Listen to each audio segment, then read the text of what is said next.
අද දවසේ අපි ස්වාමීන් වහන්සේගේ වචනය වෙතට යොමු වෙමු. කී දෙනෙක් ලෑස්තිද උන්වහන්සේගේ වචනය අහන්න? හාලෙලූයා. මම ඔබගෙන් ප්‍රශ්නයක් අහුවොත් ඔබ කී දෙනෙක් තෘප්තිමත්ද ඔබගේ ජීවිතේ? ඔබ කරන රැකියාව තුල ඔබ තෘප්තිමත්ද? නැත්නම් ඔබගේ පෞද්ගලික ජීවිතය ගැන ඔබ තෘප්තිමත්ද? ඔබගේ විවාහය තුල ඔබ තෘප්තිමත්ද? ඔබගේ දරුවන් ගැන ඔබ තෘප්තිමත්ද? ඔබගේ ආර්ථිකය ගැන ඔබ තෘප්තිමත්ද? දැන් මේ මිනිස්සයා කවදාවත් සෑහීමකට පත් වෙන කෙනෙක් නෙවෙයිනේ. විශේෂයෙන් ගෑනු අය. මට අල්ලන් වෙලයිද දන්නේ නේද? ඈ? කියන්නේ මිනිස්සයා කොච්චර තිබුණත් නිකන් මදි කියන හැඟීමක් එනවා. දැන් සල්ලිකාරයෝ අරගෙන බලන්නකෝ. කොච්චර සල්ලි තිබුණත් මොනවද කියන්නේ? මදි, තෘප්තිමත් වෙන්නේ නැහැ. සෑහීමකටපත් වෙන්නේ නැහැ. අද මෙතන ඔබ කී දෙනෙක් ඉන්නවද ඔබ ගැනවත් ඔබ සෑහීමකටපත් වෙන්නේ නැතුව? අද බොහෝ අය ජීවත් වෙන්නේ මේ ලෝකේ සහ මේ කිතුණු සබාවන් වල දේව දරුවන් බවට පත් වෙලා හරි සෑහීමකටපත් වෙන්න බෑ. තෘප්තිමත් වෙන්න බෑ. ඇයි ඔබට තෘප්තිමත් වෙන්න බැරි? රැකියාව තෘප්තිමත් භාවයක් නැහැ. මීට වඩා වෙන එකක් තිබුණා නම් හොඳයි. මීට වඩා අරහෙ ගිහිල්ලා කරා නම් හොඳයි. නේ? අධ්‍යාපනය ඒක නම් තෘප්තියක්ම නෑනේ. ඒක කියනකොටම මූණු ඇඹල් වුණා මේ ළමයින්ගේ. නේද? විවාහ ජීවිත, දරුවන් ගැන, දෙමව්පියන් ගැන, ස්වාමි පුරුෂයා භාර්යාව ගැන අයියෝ වෙන එකෙක් වැඳගත්තා නම් ඊට වඩා හොඳයි. දැන් එහෙම හිතලා හරියන්නේ නැහැ. බැන්දනම් බෙරේ ගන්න තමයි තියෙන්නේ. නේද? ඒ කියන්නේ අපි මේ පොළවේ තෘප්තිමත් වෙන්න හරි අමාරුයි මිනිස්සෙකුට. සෑහීමකටපත් වෙන්න හරි අමාරුයි. ඒ කියන්නේ සිත හැමනිතරම සොයන්නේ තව. මම ඔබට දවසක් ඉගැන්නුවා. දැන් බයිබලයේ කියලා තියෙනවනේ ශුද්ධාත්මයන් වහන්සේගේ ඵලයක් තියෙනවා ලක් පමණින් සතුටු වෙන්න කියලා. කියන්නේ තෘප්තිමත් වෙන්න කියලා. හැබැයි මම ඔබට ඉගැන්නුවා එක දෙයක් ගැන ඔබ තෘප්තිමත් වෙන්න එපා කියලා. මොකක්ද ඒ? මොකද්ද පාස්ටර් එහෙම කියන්නේ? දැන් අපිට කියලා තියෙන්නේ තෘප්තිමත් වෙන්න කියලානේ. සෑහීමකටපත් වෙන්න කියලානේ. ඒතකොට ඔයා මොකද්ද මේ සෑහීමකටපත් වෙන්න එපා කියලා එක දෙයක් තියෙනවා කියලා කියන්නේ? මොකක්ද ඒ? ශුද්ධාත්මයන් වහන්සේ. හාලෙලූයා. කවදාවත් ඔබ සෑහීමකටපත් වෙන්න එපා. දැන් ඇති මට ශුද්ධාත්මයන් වහන්සේ. නෑ. අපි කියන්නේ අදට වඩා හෙට මට ඔබ ඕනේ. හාලෙලූයා. මේ විනාඩියේදී වඩා ඊළඟ විනාඩියේදී මට ඔබ වැඩියෙන් ඕනේ. මේ පැයේදී වඩා ඊළඟ පැයේදී මට ඔබ වැඩියෙන් ඕනේ. ඒක නිසා කවදාවත් ශුද්ධාත්මයන් වහන්සේ ගැන ඔබ තෘප්තිමත් වෙන්න එපා. හැමනිතරම කියන නෑ ස්වාමිනේ මට ඔබ ඕනේ. වැඩියෙන් ඔබ ඕනේ. හාලෙලූයා. එසේකියල් 47 වෙනි පරිච්ඡේදයේ ප්‍රකාරයට වැඩියෙන් ඔබව මට ඕනේ කියලා අන්න එතනදී විතරක් ඔබ සෑහීමකටපත් වෙන්න එපා. හැබැයි අනිත් සියලු තැන්වලදී ඔබ සෑහීමකටපත් වෙන්න අවශ්‍යයි. හැබැයි කොහොමද පාස්ටර් අපි මේ මුහුණ දෙන ප්‍රශ්නත් එක්ක හැමදාම දකින මේ මුහුණුත් එක්ක හැමදාම පොරබදින මේ කාරණාවල් එක්ක අපි කොහොමද පාස්ටර් තෘප්තිමත් වෙන්නේ? කොහොමද තෘප්තිමත් වෙන්නේ? දැන් යේසුස් වහන්සේගේ ගෝලයන්ටත් මෙන්න මේ වගේ ප්‍රශ්නයක් ආවා. මාර්ක් පොතේ 8 වෙනි පරිච්ඡේදයේ මාර්ක් පොතේ 8 වෙනි පරිච්ඡේදයේ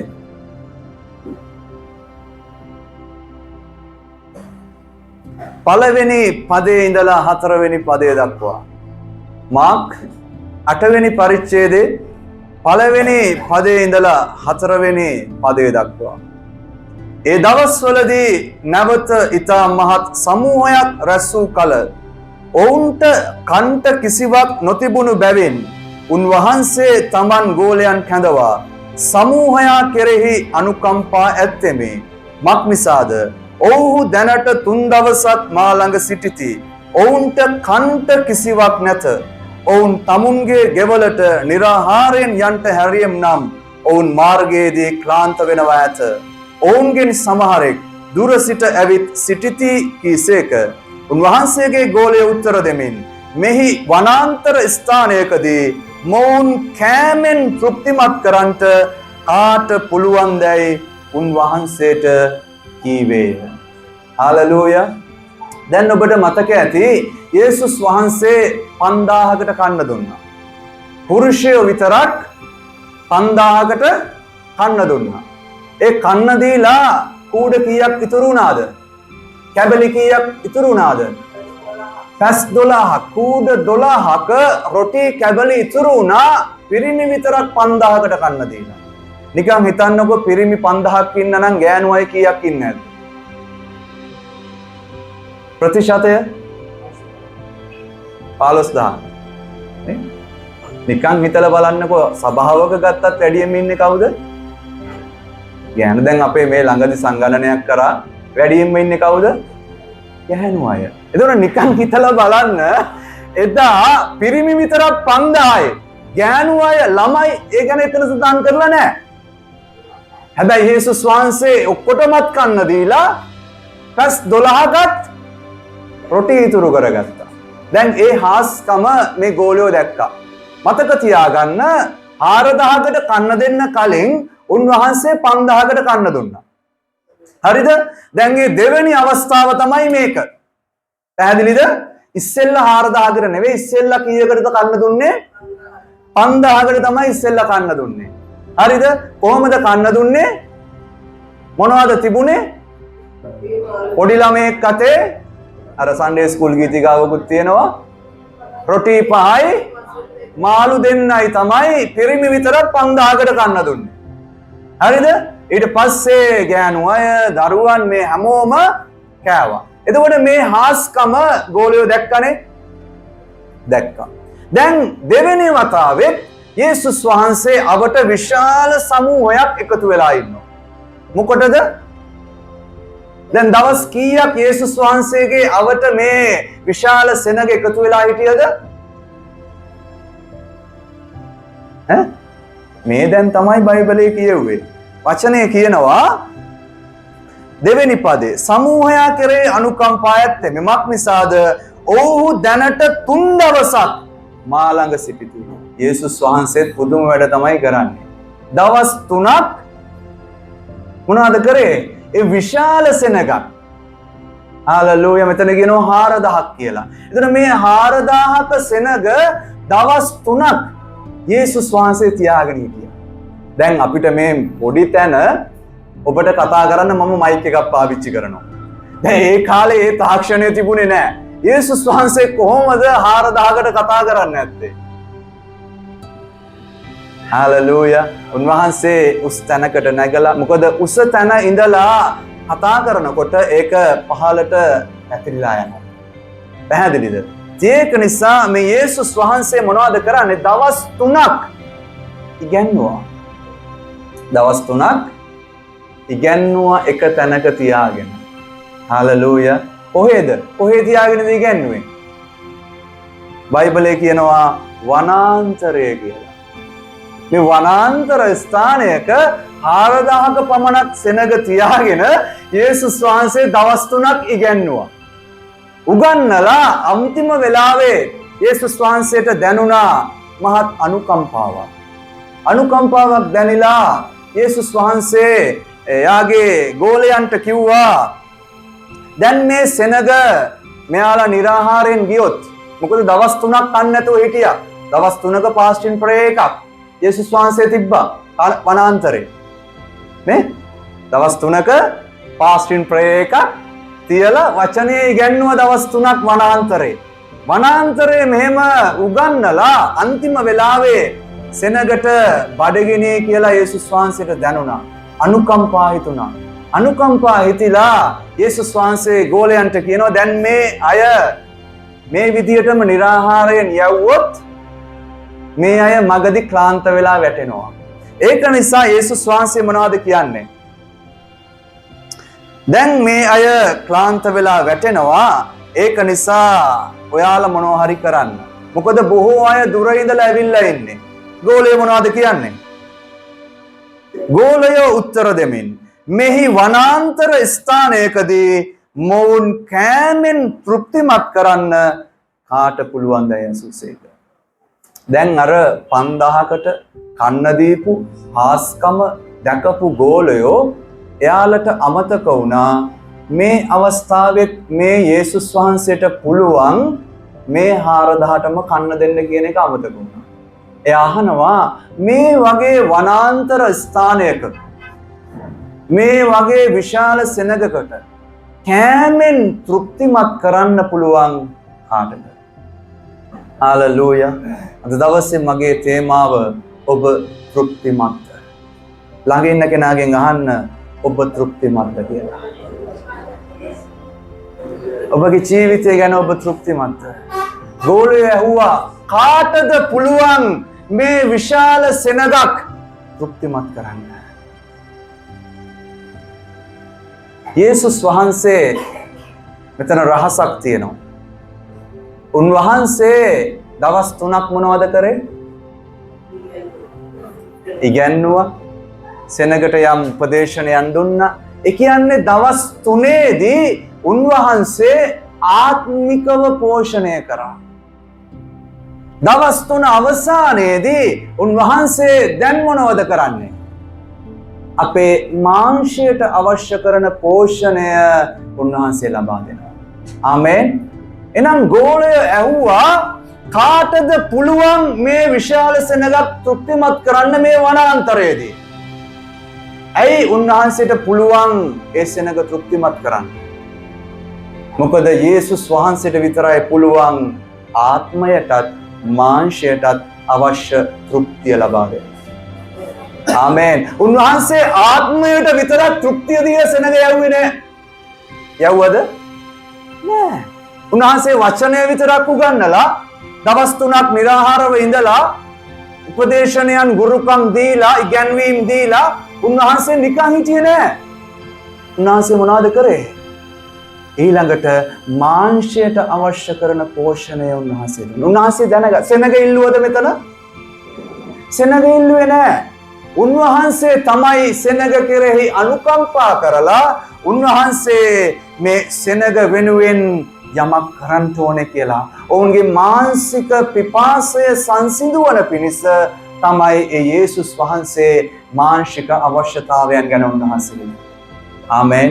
මම ඔබට දෙයක් කියන්නම්. මේ පොළවේ තිබෙන හැම සම්බන්ධතාවයක්ම මේ පොළවේ අපි ගත කරන මිනිස්යන්, මේ පොළවේ අපි ඇසුරු කරන අය, මේ පොළවේ අපි කරන වූ වැඩ, මේ කිසිම දෙයකින් අපිට සෑහීමකටපත් වෙන්න බෑ. පුළුවන්ද? සම්බන්ධතාවයකින් සෑහීමකටපත් වෙනවද? විනෝද වුණා කියලා සෑහීමකටපත් වෙනවද? විනෝද එතනින් ඉවර වුණා ඊට පස්සේ ආයෙත් පරණ ජීවිතේ. මත්පැන් බිව්වා කියලා සෑහීමකටපත් වෙනවද? මත්පැන් බොනකම් හොඳයි, බිව්වට පස්සේ වීලා වෙරි හිඳුනට පස්සේ නැවතත් අර ප්‍රශ්නෙම තමයි. ආදරේ සෑහීමකටපත් වෙන්න පුළුවන්ද? ළමයි පුළුවන්ද? ගෝලය ඇහුවා කාටද පුළුවන් තෘප්තිමත් කරන්න? මොකද වෙන කාටවත් ආත්මිකවත් ශාරීරිකවත් භෞතිකවත් මේ පොළවේ ඉන්න කිසිම මිනිසෙක්ව තෘප්තිමත් කරන්න බෑ. ඔබට පුළුවන්ද? ආත්මිකව තෘප්තිමත් කරන්න පුළුවන්ද ඔබට? මානසිකව తాවකාලිකයි. මානසිකව තෘප්තිමත් කරන්න පුළුවන්, හැබැයි తాවකාලිකයි. සීමාවක් තියෙනවා. හැබැයි යේසුස් වහන්සේ ඇයි කියන්නේ උන්වහන්සේට පුළුවන් මිනිස්යන්ව තෘප්තිමත් කරන්න කියලා? උන්වහන්සේට ආත්මිකවත් මානසිකවත් භෞතිකවත් සියලු මනුෂ්‍යයන්ව තෘප්තිමත් කරන්න පුළුවන් නිසා. ආමේන්. හැබැයි අපේ ජීවිතේ අපි වැඩි ඉඩ දෙන්නේ මොනවටද? අපිව තෘප්තිමත් කරන්න පුළුවන්, අපිව සෑහීමකට පත් කරන්න පුළුවන් ඒ යේසුස් වහන්සේටද අපේ ජීවිතයේ මුල් තැන දෙන්නේ. එහෙමත් නැත්නම් తాවකාලික සතුට, తాවකාලික තෘප්තිය, తాවකාලික සැනසීම දෙන්නා වූ දේවල් වලටද අපි වැඩි ඉඩක් දෙන්නේ අපේ ජීවිතේ. අද බොහෝ අය මේ తాවකාලික සතුට පස්සේ තමයි දුවන්නේ. తాවකාලික සැනසීම පස්සේ තමයි දුවන්නේ. తాවකාලික තෘප්තිමත් භාවය කෙරෙහි තමයි දුවන්නේ. හැබැයි සදාකාලිකවම ඔබව තෘප්තිමත් කරන්න පුළුවන්, ඔබව සෑහීමකට පත් කරන්න පුළුවන් ඒ යේසුස් වහන්සේ ගැන ඔබ මොනවද හිතන්නේ? ගෝලයෝ දැනගෙන හිටපු නිසා තමයි ඇහුවේ කාටද පුළුවන් කියලා. මොකද කාටවත් බෑ. ආත්මිකවයි මානසිකවයි භෞතිකවයි ඔබව සෑහීමකට පත් කරන්න. ආමේන්. හලෙලූයා. පවුල් තුමා කිව්වා පිලිප්පි පොතේ ප්‍රීති වේල්ලා නිතරම ප්‍රීති වේල්ලා කියලා. පිලිප්පි පොතේ පවුල් තුමා කිව්වා ප්‍රීති වේල්ලා නිතරම ප්‍රීති වේල්ලා. ස්වාමින් වහන්සේ තුල ප්‍රීති වේල්ලා කියලා කිව්වා. හලෙලූයා. කවුරු තුලද ප්‍රීති වෙන්න කියලා කිව්වේ? ස්වාමින් වහන්සේ තුල. ඒ කියන්නේ ඔබව තෘප්තිමත් කරන්න පුළුවන්, ඔබගේ ජීවිතයේ ප්‍රීතිය ඇති කරන්න පුළුවන් එකම තනන් වහන්සේ කවුද? මුදල් කෙරෙහි ඔබගේ ප්‍රීතිය තිබුණොත් මුදල් නැති වෙනකොට මොනවද වෙන්නේ? රණේ අද සල්ලි තියෙනවා, හෙට පොකට් එක හිස්. අයියෝ. අද ලව් එක හොඳට යනවා, හෙට මැසේජ් නෑ, කෝල් නෑ. ඊට පස්සේ මූණ එල්ලගෙන, ඊට පස්සේ බූට් එකක්, ඊට පස්සේ මොනවද වෙන්නේ? සතුට නෑ නේ? තියනවද? නෑලු. නේද? එහෙනම් දෙමව්පියන් එක්ක, දරුවන් එක්ක, දරුවෝ මොනවා හරි මගඩි වැඩක් කරාම ඔබගේ ප්‍රීතිය නැති තියනවද?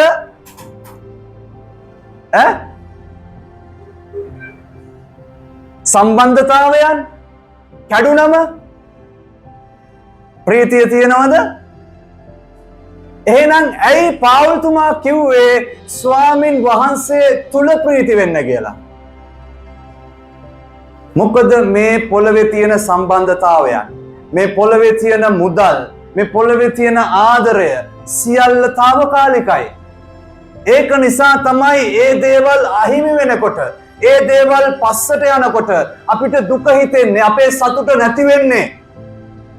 මොකද අපේ ප්‍රීතිය අපි තියාගෙන ඉන්නේ ඔය දේවල් වල. ඔය දේවල් වලින් අපි හිතනවා අපිට පුළුවන් සෑහීමකටපත් වෙන්න කියලා. හැබැයි සබාව ඔබ මතක තියාගන්න, ඔබට පුළුවන් తాවකාලිකව සතුටු වෙන්න විතරයි ඒ දේවල් වලින්. ඔබට ඕනේ తాවකාලික සතුටක්ද, తాවකාලික තෘප්තිමත් භාවයක්ද, සදාකාලික තෘප්තිමත් භාවයක්ද, සදාකාලික ප්‍රීතියක්ද? එහෙනම් පාවුල්තුමා කිව්වා ස්වාමින් වහන්සේ තුල ප්‍රීති වෙන්න. එයා එහෙම කියන්නේත් හිරගයක් ඇතුළේ ඉඳගෙන. පිලිප්පි පොතට තව නමක් කියනවා ප්‍රීතිය හසුන කියලා. ප්‍රීතිය ගැන කී වතාවක් ඒක ලියලා තියෙනවද? 16 වතාවක් ලියලා තියෙනවා. පරිච්ඡේද 4යි තියෙන්නේ. පරිච්ඡේද 4 තුල 16 වතාවක් ප්‍රීතිය ගැන ලියලා තියෙනවා. ඒ ලිව්වෙත් හිරගයක් ඇතුළේ ඉඳගෙන. එයා හිරේට ගියේ හොරකම් කරලා, මංකොල්ල කාලා, දූෂණය කරලා නෙවෙයි. සුභාරංචිය වෙනුවෙන්, යේසුස් වහන්සේ වෙනුවෙන් තමයි පාවුල්තුමා හිරේට ගියේ. ඒ හිරගේ ඇතුලේ ඉඳද්දි හිර වෙලා එයා කියනවා ස්වාමින් වහන්සේ තුල ප්‍රීති වෙන්න කියලා. ඇයි පාවුල්තුමාට පුළුවන් උනේ හිරගයක් ඇතුලේ හිර වෙලා ඉඳද්දි ප්‍රීති වෙන්න?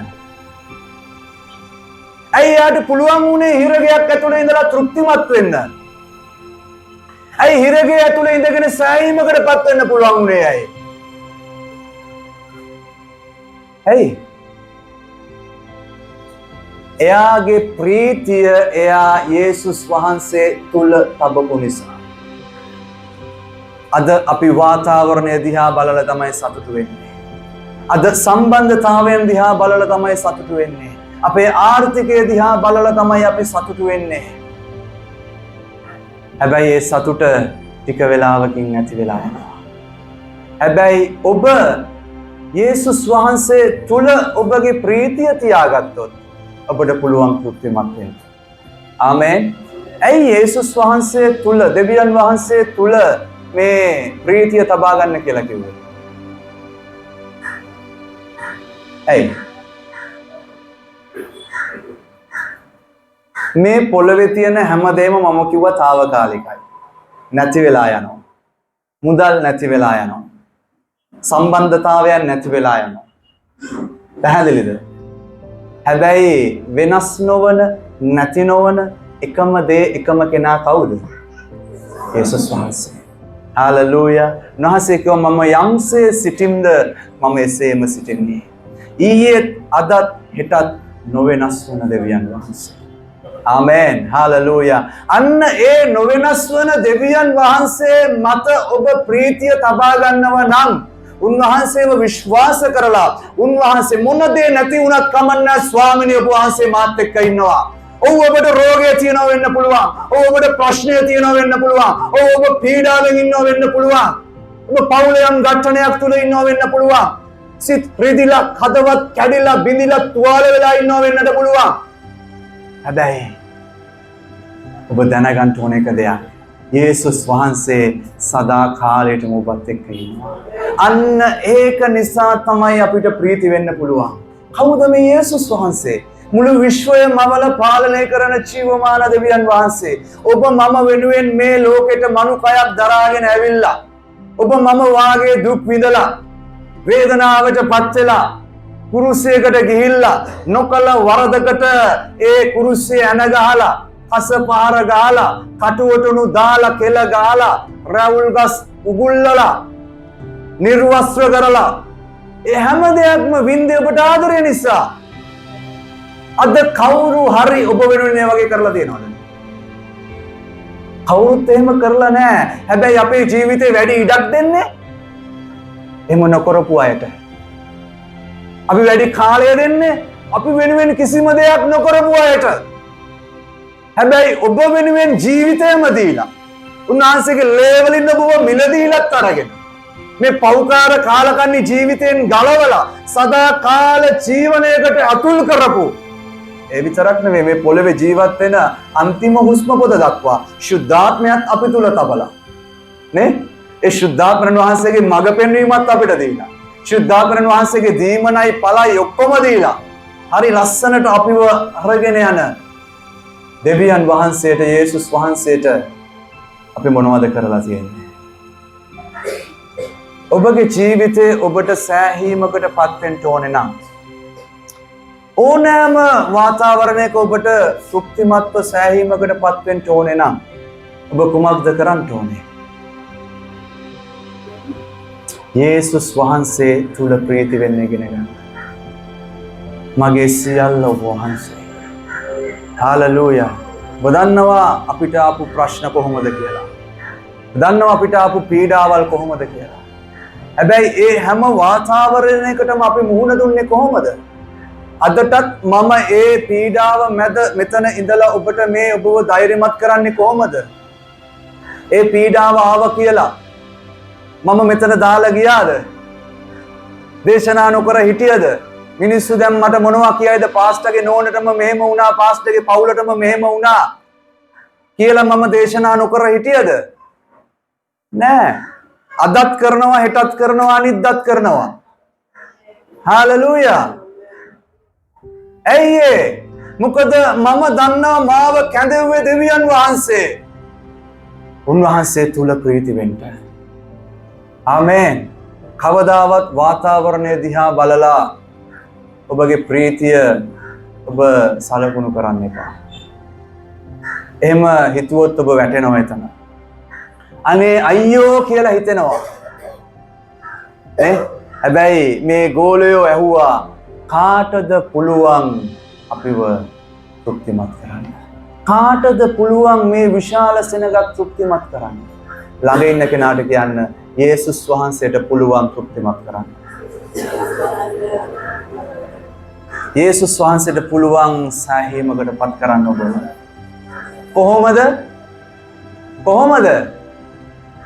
කොහොමද? කොහොමද? කොහොමද සෑහීමකට පත් වෙන්නේ? උන්වහන්සේ ආත්මයත් මාංශයත් පෝෂණය කරන දෙවියන් වහන්සේ නිසා. හාලලූයා. අන්න එලෙස තමයි උන්වහන්සේට පුළුවන් අපිව තෘප්තිමත් කරන්න. මොකද මිනිස්යන්ට පුළුවන් ටික වෙලාවක් අපේ මාංශය තෘප්තිමත් කරන්න. හැබැයි తాවකාලිකයි. හැබැයි යේසුස් වහන්සේට විතරයි පුළුවන් සදා කාලෙටම ඔබගේ ආත්මයත් ඔබගේ මාංශයත් පෝෂණය කරන්න. ආමේන්. හාලලූයා. අපි කියවමු යෙසායා පොතේ 46 වෙනි පරිච්ඡේදය. යෙසායා 46 වෙනි පරිච්ඡේදය.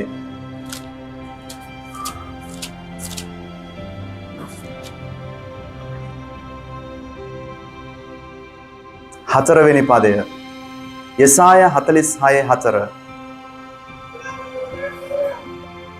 3 වෙනි පදයේ ඉඳලා අපි බැලුවොත් ගර්භයේ සිට මා විසින් උසුලන්නා වූ කුසේ සිට ගෙන යන ලද්දා වූ යාකොබ් වංශය සහ ඊශ්‍රායල් වංශයේ ඉතිරි වූ සියල්ලෙනි මාගේ වචන අසාපල්ලා. මහලු වයස දක්වාත් මම එසේමය. හිස පැසීම දක්වාත් මම නුඹලා උසුලන්නෙමි. මම සෑදීමි. මමම නුඹලා දරාගෙන මමම උසුලාගෙන ගලවන්නෙමි. ඉතාමත් අනර්ග බලවත් පොරොන්දුවක් දෙවියන් වහන්සේ මේ ස්ථානයේ දීලා තියෙනවා. මොනවද කියන්නේ? ගර්භයේ සිට මා විසින් උසුලන ලද්දා වූ කුසේ සිට ගෙන යන ලද්දා වූ යාකොබ් වංශය සහ ඊශ්‍රායල් වංශය. දෙවියන් වහන්සේ උන්වහන්සේ ඔබගේ මගේ ඒ අම්මගේ කුසේ පටන් උන්වහන්සේ ඔබව උසුලපු දෙවියන් වහන්සේ. ගීතාවලිය 139 කියනවා කිසිම අවයවයක් නැති වෙලාවේ උන්වහන්සේ එකින් එක එකතු කරලා මහත් පුදුම ලෙසත් භයානක ලෙසත් උන්වහන්සේ ඒ මව් කුස තුල අපිව නිර්මාණය කළා කියලා. ඒ මැවුම්කාර දෙවියන් වහන්සේ. ඒ වගේම කියනවා මාගේ වචන අසාපල්ලා මහලු වයස දක්වාත් මම එසේමය. හිස පැසීම දක්වාත් මම නුඹලා උසුලන්නෙමි. මම සෑදීමි.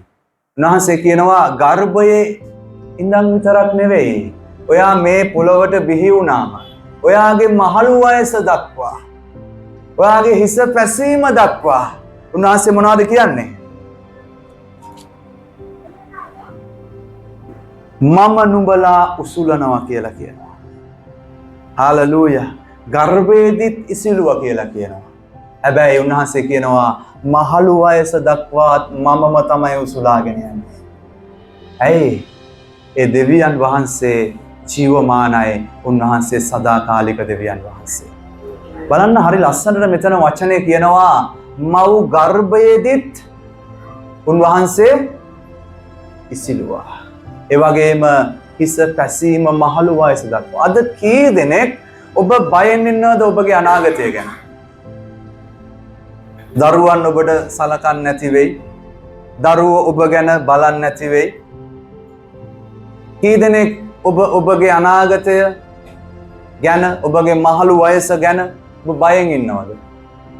හැබැයි මේ ඔබව තෘප්තිමත් කරන දෙවියන් වහන්සේ කියනවා ඒ අම්මගේ කුසේ ඉඳලා ඔයාගේ මරණ මොහොත දක්වා මම ඔයාව උසුලනවා. ඇයි? ඇයි උන්වහන්සේ එහෙම කියන්නේ? මම නුඹලා උසුලන්නෙමි. ඇයි උන්වහන්සේම අපි උසුලාගෙන යන්නේ? ඊළඟට වචනේ කියනවා මම සෑදීමි. මමම නුඹලා දරාගෙන උසුලාගෙන ගලවන්නෙමි. උන්වහන්සේ කියනවා ඇයි මම මව් කුසේ ඉඳලා ඔයාලව දරාගෙන යන්නේ? ඇයි මහලු වයස දක්වා මම ඔයාලව උසුලාගෙන යන්නේ? මොකද මම තමයි ඔයාගේ මැවුම්කාරයා. මම තමයි ඔයාගේ දෙවියන් වහන්සේ. හාලෙලූයා. උන්වහන්සේ අයිතිය ප්‍රකාශ කරලා ඉවරයි ඔබට. උන්වහන්සේ යෙසායා පොතේ 43 මොනවද කිව්වේ? නුඹ මාගේය. නුඹේ නම කියා මම නුඹව කැඳවා ගතිමි කියලා කිව්වා. ඔයාගේ නම කියලා කවුරු හරි ඔයාව කැඳවලා තියෙනවද? ඔයා ඉපදෙන්නටත් කලින් ඉපදුනාට පස්සේ අම්මලා නම් තිබ්බට පස්සේ නම් හැමෝම කැඳවනවා. නේ? දන්නේ නැති උන් පවා කැඳවනවා. හැබැයි දෙවියන් වහන්සේ මව් කුසරෙන්ටත් කලින් තමයි අපේ නම කියලා අපිව කැඳවලා තියෙන්නේ. හාලෙලූයා. එහෙනම් මව් කුසේ ඉඳලා අපේ මරණ මොහොත දක්වා අපිව උසුලාගෙන යනවා කියලා ඇයි මේ දෙවියන් වහන්සේ කියන්නේ? මොකද උන්වහන්සේ තමයි ඔබගේ මැවුම්කාරයා. උන්වහන්සේ කියනවා මම නුඹව සෑදිමි. මමම නුඹලා දරාගෙන. ඊළඟට කියනවා මම ඔයාව හදපු නිසා මම ඔයාව උසුලාගෙන යනවා. ඔයාව මම හදපු නිසා මම ඔයාගේ මැවුම්කාරය නිසා මම ඔයාලා ගැන දරා ගන්නවා. ඊළඟට කියනවා මම ඔයාගේ මැවුම්කාරය නිසා මම ඔයාව උසුලාගෙන ගලවනවා. ආමෙන්. හාලෙලූයා. අපි මේ බලන්නේ අපිව තෘප්තිමත් කරන යේසුස් වහන්සේ ගැන. අපිව සෑහීමකට පත් කරන්න පුළුවන් යේසුස් වහන්සේ ගැන තමයි මේ බලන්නේ. ආමෙන්. උන්වහන්සේ මොනවද කියන්නේ? කවද වෙනකන්ද? අම්මගේ කුසේ සෑදෙනකොට. ඒ සෑදුවේ උන්වහන්සේනේ වචනේ විදියට. හාලෙලූයා. එතන ඉඳලා මේ පොළවට අපි එන වෙලාවේ ඉඳලා අපේ මරණ අන්තිම මොහොත දක්වා උන්වහන්සේ පොරොන්දු වෙනවා මම නුඹලව උසුලාගෙන යනවා. දෙවෙනි එක මම නුඹලව දරා ගන්නවා. තුන්වෙනි එක මම නුඹලව ගලවනවා. එහෙනම් ඔබගේ මගේ ජීවිතයට අපි මුහුණ දෙන ප්‍රශ්නයන් වාතාවරණයන් වලදී කොහොමද අපි තෘප්තිමත් වෙන්නේ? ගලවන්න කෙනෙක් ඉන්නවා. උසුලාගෙන යන්න කෙනෙක් ඉන්නවා. දරා ගන්න කෙනෙක් ඉන්නවා. ඒක නිසා බැරිද තෘප්තිමත් වෙන්න? දැන් අපිට ආපු ප්‍රශ්නවලදී, පීඩාවන් වලදී, ගැටලු වලදී, ආර්ථික ප්‍රශ්නවලදී අපි උසුලාගෙන යන්න කෙනෙක් හිටියේ නැහැ. ඒක නිසා අපි සෑහීමකටපත් වෙන්න බැරි වුණා. ඒක නිසා අපිට සතුටු වෙන්න බැරි වුණා. අපිව වලේ වැටෙද්දී අපිව ගලව ගන්න කෙනෙක් හිටියේ නැහැ. ඒක නිසා අපි සෑහීමකටපත් වුණේ නැහැ. ඒක නිසා අපි දුක් වුණා. ඒක නිසා අපි වෙහෙසටපත් වුණා. ඊළඟට උන්වහන්සේ කිව්වේ මොනවාද? දරා ගන්න කෙනෙක් හිටියේ නැහැ. අපේ වේදනාව අපිත් එක්ක දරා ගන්න. අපිව තුරුළු කරගන්න. අපේ කඳුල පිසදාන්න කෙනෙක් හිටියේ නැහැ. හැබැයි උන්වහන්සේ වචනේ පැහැදිලිවම කියනවා මම නුඹලාව උසුලාගෙන දරාගෙන ගලවනවා. ඇයි?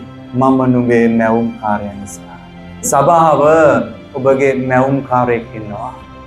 ඔබට මැවුම්කාරයෙක් ඉන්නවා. ඔබට ආදරය කරන දෙවි කෙනෙක් ඉන්නවා. උන්වහන්සේගේ ආදරය පෙන්වී උන්වහන්සේගේ ජීවිතය පූජා කරලා. හාලෙලූයා. ඇයි අපිව උසුලාගෙන යන්න වෙන්නේ? ජල මැදින් අපිට මේ ගමන යන්න වෙනවා. ගිනි මැදින් අපිට මේ ගමන යන්න වෙනවා. බාධක අභියෝග මැදින් අපිට මේ ගමන යන්න වෙනවා. ඔය අවස්ථාවන් වල කවුරු හරි කෙනෙක් ඕනේ ඒ ගින්න මැදින් අපි උස්සගෙන යන්න. ඒ ජලය මැදින් අපි උස්සගෙන යන්න. ඒක තමයි යෙසායා පොතේ 43 කිව්වේ නුඹ ජල මැදින් යන විට නුඹ ගිනි මැදින් යන විට මම නුඹ සමග ඉන්නවා කියලා. ඉඳලා මොනවද කරන්නේ? දැන් කවුරු හරි උසුලගෙන යන්න කෙනෙක් නැත්නම් පොඩ්ඩක් හිතන්නකෝ වතුරකට අඩිය තිබ්බනම් ගිලිලා ගහගෙන යයි. ගින්නකට අඩිය තිබ්බනම් ගින්නට පිච්චෙයි. හැබැයි උසුලාගෙන යන්න එක්කෙනෙක් ඉන්න නිසා තමයි ඒ ජලය වගේ පීඩාව මැද, ගින්න වගේ පීඩාව මැද උන්වහන්සේ අපිව උස්සගන්නේ. එතකොට ඒකේ වේදනාව අපිට දැනෙන්නේ නැහැ. දැන් අවුරුදු 2ක අපිට ඒ වගේ හොඳ අත්දැකීමක් තියෙනවා. අපේ පවුලට. ඒ වගේ ගිනි වගේ අත්දැකීමක් තුල අපි ගියා. කොහොමද අද මේ ඇවිල්ලා ඉන්නේ? ඕන තරම් උදාහරණ තියෙනවා මෙතන ඉන්න ඔබට. දෙවියන් වහන්සේ උස්සගෙන ආපු නිසා. ගින්නට අහු වෙලා පිච්චෙන්න දුන්නා. හැබැයි මැදින් ගියා. මැදින් යනකොට කවුද ඒ ගිනි රස්නේ ඔබගේ දරාගත්තේ? යේසුස් වහන්සේ. ජලය මැදින් ගියා. ජල මැදින් යනකොට ජල පහරේ ඒ සැඩ පහරේ තියෙන රළේ ඒ වේගය අඩාල කරේ කවුද? ශද්‍රක් මේෂක් අබෙද්නෙගෝ දැම්ම ගිනි උදුනට.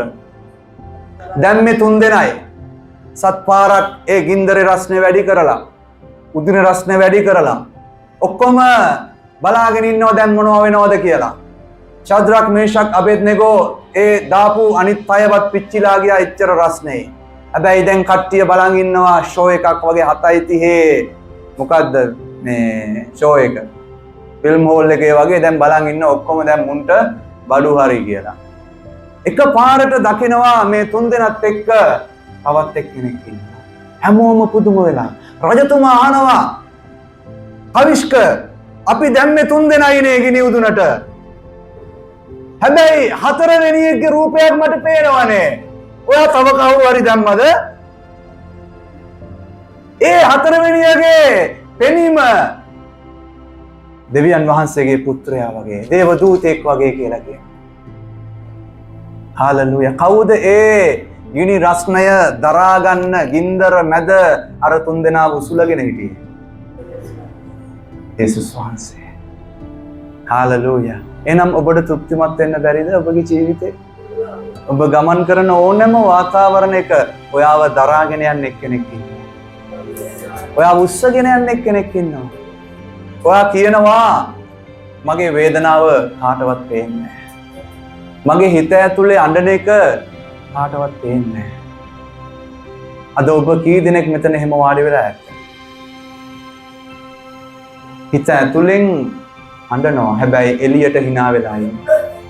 මිනිස්සුන්ට පේන්නේ නැහැ. මිනිස්සුන්ට පේන්නේ ඔයා හොඳට සතුටෙන් ඉන්නවා කියලා. මොකද ඔයා හරි ප්‍රීතියෙන් ඉන්නවා hina වෙලා මිනිස්සු ඉස්සරහා. හැබැයි ඔයාගේ හදවත ඇතුලෙන් ඔයා අඬනවා. ඉකි ගහනවා, මොර ගහනවා. ඇයි මෙහෙම? ඇයි මෙහෙම ස්වාමිනේ? ඇයි මේ දුක? ඇයි මේ වේදනාව? ඇයි මේ තත්ත්වය? මගේ ආත්මයට දැනෙනවා. හාලෙලූයා.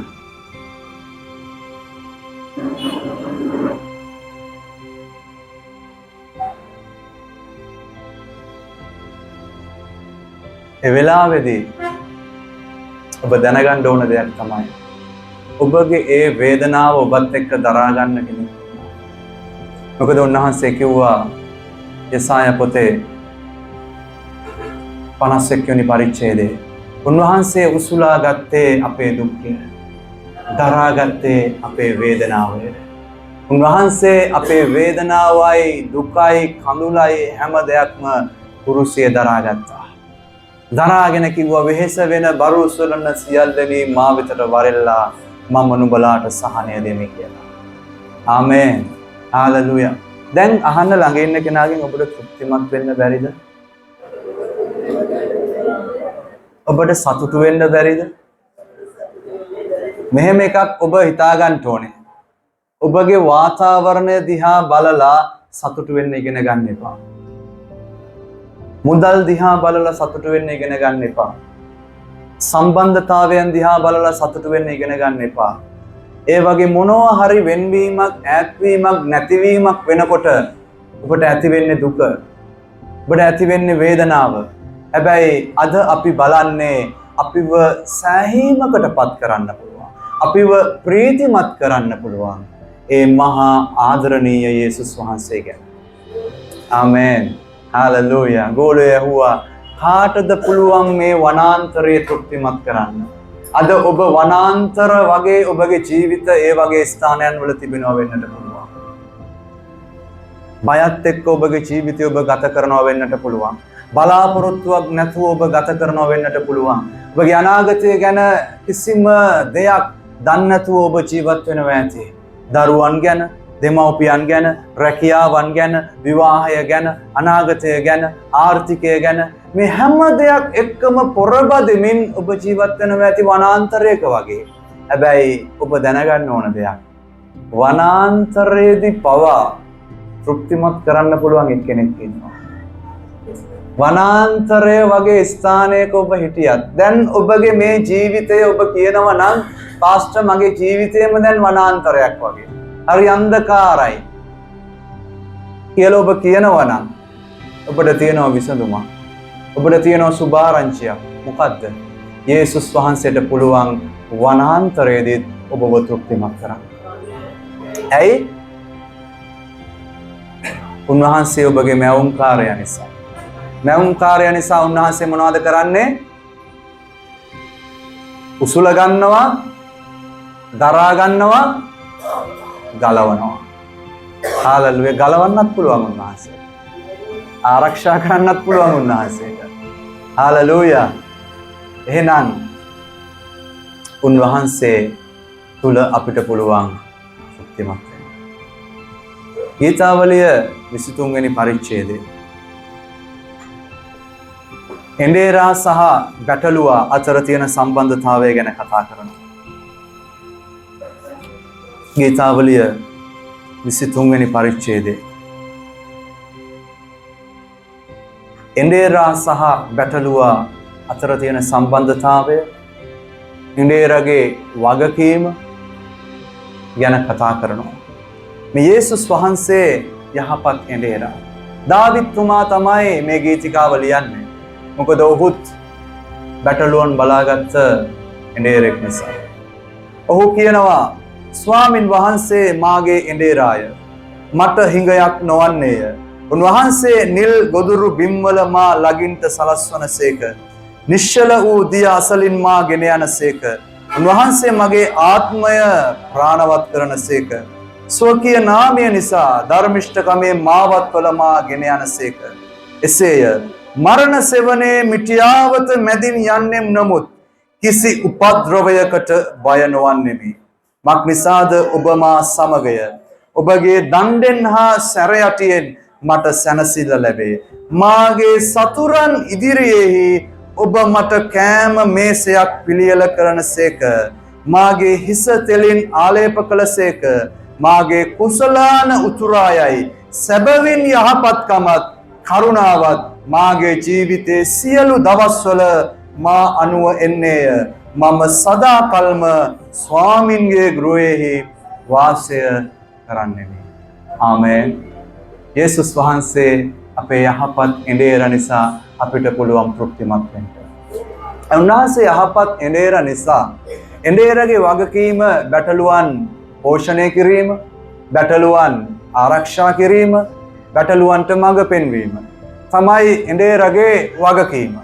එතකොට උන්වහන්සේ එඬේර නම්, අපි ගැටලුවා නම් උන්වහන්සේ අපේ ජීවිතේ මොනවද කරන්නේ? අපිව පෝෂණය කරනවා, අපිව ආරක්ෂා කරනවා, අපිට මඟ පෙන්වනවා, අපිව රැක බලා ගන්නවා. එතකොට මෙතන හරි ලස්සනට දාවිද් තුමා ශුද්ධාත්මයන් වහන්සේගේ ආනුභාවයෙන් ඔහු ලියනවා මේ ගැටලුවා සහ එඬේරා අතර තියෙන සම්බන්ධතාවය ගැන.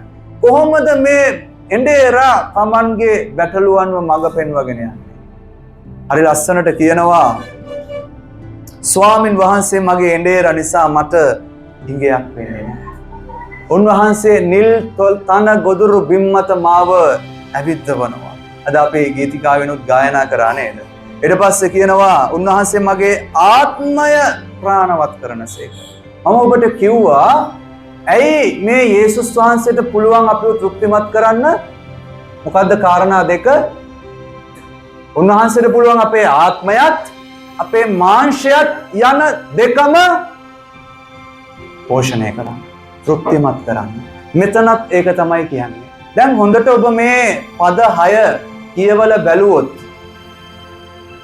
ඔබට තේරෙනවද උන්වහන්සේ මේ ස්ථානෙත් ඒ එඬේරගේ වගකීම වන ආත්මයත් මාංශයත් පෝෂණය කරන එක ගැන මෙතන තියෙනවද නැද්ද? තියෙනවද නැද්ද? ඉස්සෙල්ලම පටන් ගන්නෙ ස්වාමින් වහන්සේ මගේ එඬේර මට හිඟයක් නොවන්න. භෞතික ආශිර්වාද, මාංශික. ඊළඟට කියනවා නිශ්චල දියාසලින් මාගෙන යනවා. උන්වහන්සේ මගේ ආත්මය ප්‍රාණවත් කරනවා. ආත්මය බලන්න මෙතනත් මොනවද කියන්නේ? ආත්මය ප්‍රාණවත්. යේසුස් වහන්සේ දවස් 3ක් निराहारව අර සෙනග තියාගෙන මොනවද කරේ ඉස්සෙල්ලා? ආත්මය පෝෂණය කරපු එක. ඊළඟට උන්වහන්සේ මාංශයට අවශ්‍ය කරන කෑම සපයලා දුන්නා. මෙතනත් අපි දකිනවා උන්වහන්සේගේ වචනය කියනවා නිල් තන ගොදුරු බිම් වලට මාව අරගෙන යනවා. ඇයි නිල් තන ගොදුරු බිම් වලට මාව අරගෙන යන්නේ? මේ බැටළුවන්ව නිල් තන ගොදුරු බිම් වලට අරගෙන යන්නේ ඇයි? නිදා ගන්නද? නෑ, කෑම දෙන්න. නේද? ඊට පස්සේ මොනවද කියන්නේ? අර මං කියපුවා මේ ඔක්කොටම දාලා බලන්න. ඔන්න ඊළඟට කියනවා. ස්වකීය නාමය නිසා ධර්මිෂ්ඨකමේ මාවත්වල මා ගෙන යනසේක. එසේය මරණ සෙවණේ මිත්‍යාවත මැදින් යන්නෙම් නමුත් කිසි උපද්‍රවයකට බය නොවන්නේ මේ. මක් නිසාද ඔබ මා සමගය. මමම නුඹලා උසුලාගෙන මමම දරාගෙන මමම ගලවන්නේ කියලා කියපු දෙවියන් වහන්සේ කියනවා මරණ සෙවණේ මිත්‍යාවත මැදින් ගියත් පුතේ ඔයා බය වෙන්න එපා. හාලෙලූයා. අර මහරගම කැන්සර් හොස්පිටල් එකේ අපි යනකොට මගේ භාර්යාව ඉන්නකොට ඒකත් හරියට මරණ සෙවණේ මිත්‍යාවත වගේ. දෙපැත්තේ ඇඳවල්, කොරිඩෝරෙත් ඇඳවල්. ඔක්කොගෙම ඉන්නේ කොහොමද? අරහෙන් කටු ගාලා, මෙහෙන් කටු ගාලා, මේ බෙල්ලෙන් දාලා, නායෙන් දාලා බට මරණ සෙවණ මිත්‍යාවත වගේ තමයි ඒක. මගේ පළවෙනි වතාවට මම S2 දැක්කා ඒ වෙලාවෙම මැරෙන එක අම්මා කෙනෙක්ව. ඒක තමයි මගේ ජීවිතේ පළවෙනි අවස්ථාව. දැක්කේ ලයිව් දැක්කේ මිනිහෙක් මැරෙනවා. අපි දෙන්න එක බලාගෙන හිටියයිද? මරණ සෙවණ මිත්‍යාවත.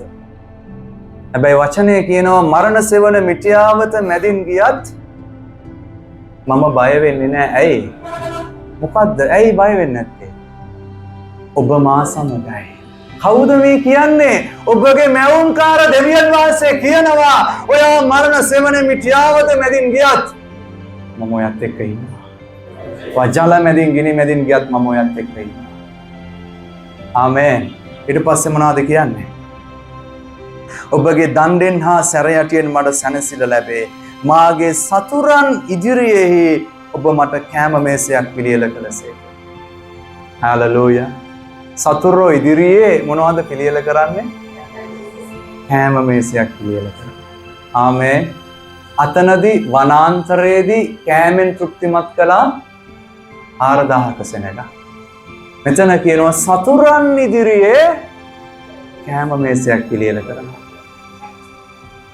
සතුරෝ පීඩාව නිසා, සතුරන්ගේ ප්‍රශ්නය නිසා ඔබ කී දෙනෙක් බය වෙලා ඉන්නවද?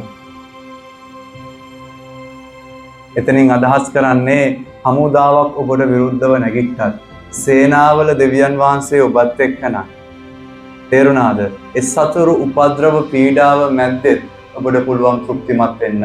එතනදිත් උන්වහන්සේ ඔබව ආශිර්වාද කරන දෙවියන් වහන්සේ. එතනදිත් උන්වහන්සේ ඔබව උසස් කරන දෙවියන් වහන්සේ. හාලෙලූයා. ඇයි? උන්වහන්සේ සේනාවල දෙවියන් වහන්සේ.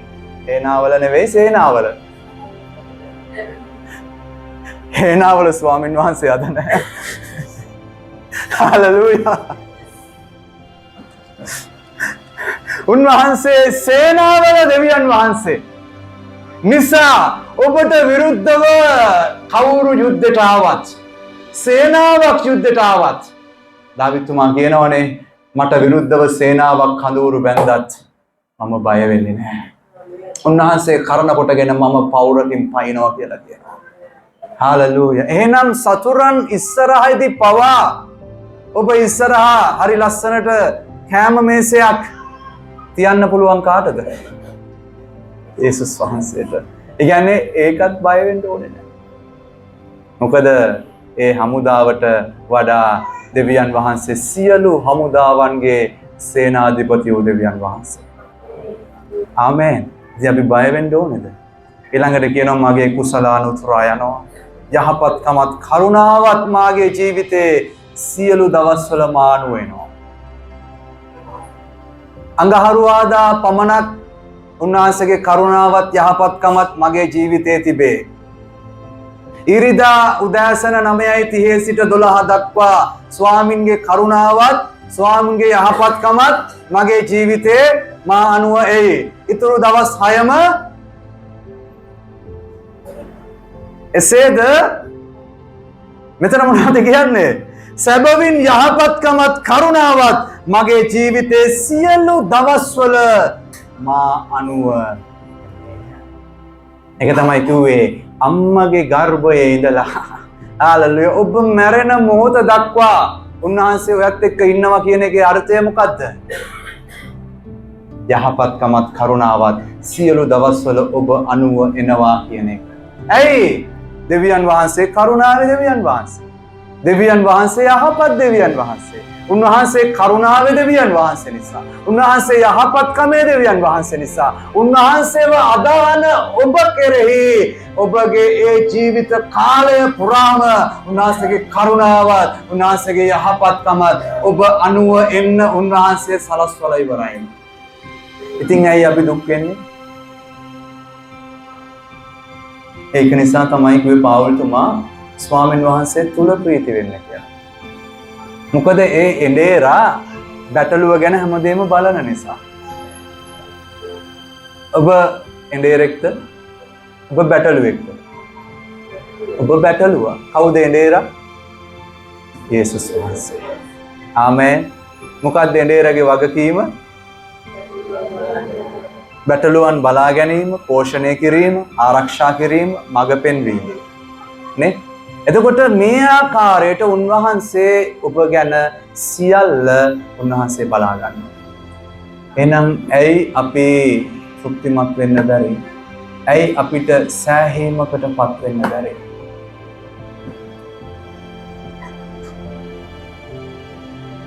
ආමේන්. උන්වහන්සේ අපේ ආත්මික ජීවිතයත් අපේ භෞතික ජීවිතයත් මාංශයත් උන්වහන්සේ පෝෂණය කරන දෙවියන් වහන්සේ. උන්වහන්සේ ජෙහෝවා ජෛරේ දෙවියන් වහන්සේ. හාලෙලූයා. උන්වහන්සේ මඟ පෙන්වන දෙවියන් වහන්සේ. උන්වහන්සේ ඔබ රැකවල් කරන දෙවියන් වහන්සේ. හැබැයි ප්‍රශ්නේ තියෙන්නේ තවම ඔබගේ ඒ වේදනාව, තවම ඔබ ඒ පොරබදින කාරණාව ඔබ දෙවියන් වහන්සේට බාර දීලා නැති එකයි. තවමත් ඔබ උන්වහන්සේව පොඩ්ඩක් පැත්තකින් තියලා වෙන දේවල් වලට මුල් තැන දෙන නිසා, වෙන කාරණාවල් පස්සේ යන නිසා මොනවද වෙන්නේ? තවමත් ඔබ ඉන්නේ ප්‍රීතියෙන් නෙවෙයි. අසතුට තියෙනවා, අසමාදානය තියෙනවා. හැබැයි උන්වහන්සේ කිව්වා ඔයාගේ ජීවිතයේ හැම දවසකම මගේ යහපත්කමයි, මගේ කරුණාවයි මම ඔයා පස්සේ එන්න සලස්වලා ඉවරයි. ඉතින් ඕකම ඇති අපිට ප්‍රීතිය අපේ තියාගන්න. ඕකම ඇති අපේ ජීවිතේ සෑහීමකටපත් වෙන්න. නැද්ද? හාලෙලූයා. ඊදෙනෙකුට වැටහෙනවද? මොනවද අද දවසේ අපි බැලුවේ? කී දෙනෙකුට ඕනේද ඔයාගේ ජීවිතේ සෑහීමකටපත් වෙන්න? කී දෙනෙකුට ඕනේද ඔයාගේ ජීවිතේ ප්‍රීතියෙන් ගත කරන්න? එහෙනම් අපි ඉගෙන ගත්තා මේ පොළවේ තියෙන දෙයකට බෑ ඔබ සතුටු කරන්න. පුළුවන් හැබැයි එක මොහොතයි. తాවකාලිකයි. එතන මොකක් හරි ප්‍රශ්නයක් වෙනකොට, අඩු වෙනකොට, නැති වෙනකොට, අහිමි වෙනකොට නැවතත් දුක, නැවතත් කඳුල, නැවතත් වේදනාව. හැබැයි ඔබ ක්‍රිස්තුස් වහන්සේ තුල ප්‍රීතිය තබා ගත්තොත් මොන දේ අහිමි වෙලා ගියත් අහිමි වෙලා යන්නේ නැති එකම දේ ඔබ අල්ලගෙන ඉන්න නිසා, අහිමි වෙලා යන්නේ නැති එකම දෙයට ඔබගේ මුල් තැන දීලා තියෙන නිසා මොනවද වෙන්නේ? ඔබට පුළුවන් ප්‍රීතියෙන් ඉන්න. ඒ වගේම අපි බැලුවා ඊළඟට උන්වහන්සේ අපේ මැවුම්කාරය නිසා මව් කුසේ ඉඳලා අපේ අවසාන මොහොත දක්වා උන්වහන්සේ මොනවද කරන්නේ? අපිව සුලාගෙන යනවා, අපිව දරා ගන්නවා, අපිව ගලවනවා. ඒක නිසා අපිට පුළුවන් ඕනම දෙයකට මුහුණ දෙන්න. ඒ වගේම අපිට පුළුවන් ඕනම අවස්ථාවකදී ප්‍රීතියෙන් ඉන්න. ඒ වගේම අපිට පුළුවන් ඕනම වෙලාවකදී සෑහීමකටපත් වෙන්න. ආමේන්. ඊළඟට අපි මොනවද බැලුවේ? ගීතාවලියේ 23 වෙනි පරිච්ඡේදයේ. උන්වහන්සේ අපේ එඬේර නිසා උන්වහන්සේ අපිව මඟ පෙන්වනවා, අපිව ආරක්ෂා කරනවා, අපිව පෝෂණය කරනවා. අපිව රැක බලා ගන්නවා. හාලෙලූයා. අපේ ආත්මයත්, අපේ මාංශයත්, අපිට අවශ්‍ය කරන සියල්ලත් ගැන උන්වහන්සේ බලා ගන්නවා. අපි නැවත මේ බයිබල් පදයේ කියමුද? ගීතාවලිය 23 වෙනි පරිච්ඡේදයේ මම ඉල්ලනවා හැම කෙනෙක්ගෙන්ම. නැවත වාරයක් අපි පළවෙනි පදේ ඉඳලා 6 වෙනි පදේ වෙනකන් කියවමු. ගීතාවලිය 23 වෙනි පරිච්ඡේදයේ පළවෙනි පදේ ඉඳලා 6 වෙනි පදේ වෙනකන්. ලෑස්තිද හැමෝම? 1 2 3. ස්වාමින් වහන්සේ මාගේ එඬේරාය, මට හිඟයක් නොවන්නේය. උන්වහන්සේ නිල් ගොදුරු බිම්වල මා ළඟින්ට සලස්වනසේක. නිශ්චල වූ දිය අසලින් මා ගෙන යනසේක. උන්වහන්සේ මාගේ ආත්මය ප්‍රාණවත් කරනසේක. ස්වකීය නාමය නිසා ධර්මිෂ්ඨකමේ මාවත්වල මා ගෙන යනසේක. එසේය මරණ සෙවනේ මිටියාවත මැදින් යන්නෙම් නමුත් කිසි උපද්‍රවයකට බය නොවන්නෙමි. මක් නිසාද ඔබ මා සමගය. ඔබගේ දණ්ඩෙන් හා සැරයටියෙන් මට සැනසෙල්ල ලැබේ. මාගේ සතුරන් ඉදිරියේ ඔබ මට කෑම මේසයක් පිළියෙල කරනසේක. මාගේ හිස තෙලින් ආලේප කළසේක. මාගේ කුසලාන උතුරායයි සැබවින් යහපත්කමත් කරුණාවත් මාගේ ජීවිතයේ සියලු දවස්වල මා අනුව එන්නේය.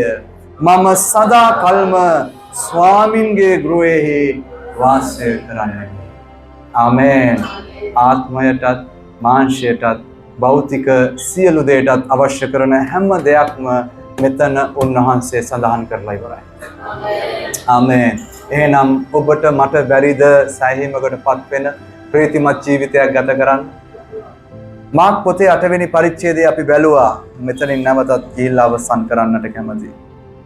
මාක් පොතේ 8 වෙනි පරිච්ඡේදයේ ගෝලයා ඇහුවා වනාන්තර ස්ථානයකදී මොවුන් කෑමෙන් තෘප්තිමත් කරන්නට පුළුවන් දැයි උන්වහන්සේට කීවෝය. නුඹලා ළඟ රොටි කීයක් තිබේදැයි උන්වහන්සේ ඔවුන්ගෙන් ඇසූසේක. 7කයයි ඔහු කීවෝය. එවිට උන්වහන්සේ සමූහයාට බිම ඉදගන්ට අනදී රොටි 7 රැගෙන ස්තුති කොට කඩා ඔවුන් ඉදිරියෙහි තබන පිණිස තමන් ගෝලයන්ට දුන්සේක. ඔව්හුද සමූහයා ඉදිරියෙහි ඒවා තැබුවෝය. ඔවුන් ළඟ කුඩා මසුන් ස්වල්පයක්ද තිබුණේය. උන්වහන්සේ ඒවාට ආශිර්වාද කොට ඒවාත් ඔවුන් ඉදිරියෙහි තබන්ට අන කළසේක. ඔව් වනාහි කාලා තෘප්තියට පැමිණියෝය. ඉතිරි වූ කැබලි එක්කොට කුඩා සතක් පුරවා ගත්තෝය. කෑවා වූ අය 4000ක් පමණ ඌහ. උන්වහන්සේ ඔවුන් යන්ට හැරියසේක. එකෙනෙහිම උන්වහන්සේ තමන් ගෝලයන් සමග ඔරුවට නැගී දල් මනුතයේ පළාත්වලට පැමිණිසේක. ආමේන්. යේසුස් වහන්සේ කියනවා ගෝලයන්ට ඔයාලා කන්න දෙන්න. ගෝලයෝ 12 දෙනෙක් හිටියා. හැබැයි ගෝලයෝ 12 දෙනාට බැරි වුණා එසෙනකට කන්න දීලා කෑමෙන් තෘප්තිමත් කරන්න. යේසුස් වහන්සේ ඊට පස්සේ අහනවා ඔයාලා ළඟ මොනවද තියෙන්නේ? රොටි ස්වල්පයක්, රොටි 7ක් තියෙනවා. මාළු ස්වල්පයක් තියෙනවා. යේසුස් වහන්සේ කියනවා ඒක දෙන්න. ඒක අරගෙන උන්වහන්සේ ස්තුති කරලා 4000කට බෙදලා දෙනවා. 4000කට බෙදලා දුන්න වෙලාවේ 8 වෙනි පදේ මොනවද වෙන්නේ? ඔව් වනාහි කාලා තෘප්තියට පැමිණිසේක. ඔව් වනාහි ඒවා කාලා තෘප්තියට පැමිණිසේක. ළඟින් කෙනාට කියන්න තෘප්තියට පැමිණිසේක. ගෝලයා ඇහුවා කාටද පුළුවන් මේ අයව තෘප්තිමත් කරන්න? යේසුස් වහන්සේ කරලා පෙන්නවා මට තමයි කරන්න පුළුවන්. හalleluya. ගෝලයා ඇහුවා කාටද පුළුවන් ඔයාලව සෑහීමකටපත් කරන්න? කාටද පුළුවන් ඔයාලව සතුටටපත් කරන්න? උන්වහන්සේ නැති දෙයක් ඇති කරලා රොටි 7යි තිබුණේ. මාළු ස්වල්පයයි තිබුණේ. හැබැයි ඒ නැති තැන ඇති කරලා උන්වහන්සේ හාස්කමක් කරලා පෙන්නවා මට විතරයි සියලු මනුෂ්‍යයන්ව තෘප්තිමත් කරන්න පුළුවන්. ආමේන්. හාලෙලූයා. එහෙනම් ඔබ ඇවිල්ලා ඉන්නේ හරි තැනට නෙවෙයිද? ඔබ අල්ලගෙන ඉන්නේ හරි දෙවියන් වහන්සේ නෙවෙයිද? ඔබ නමස්කාර කරන්නේ හරි දෙවියන් වහන්සේ නෙවෙයිද? කාලා තෘප්තියට පැමිණුණා. ආමේන්. හාලෙලූයා. හොඳ අත්පොළ සම්මාද දෙමු අපේ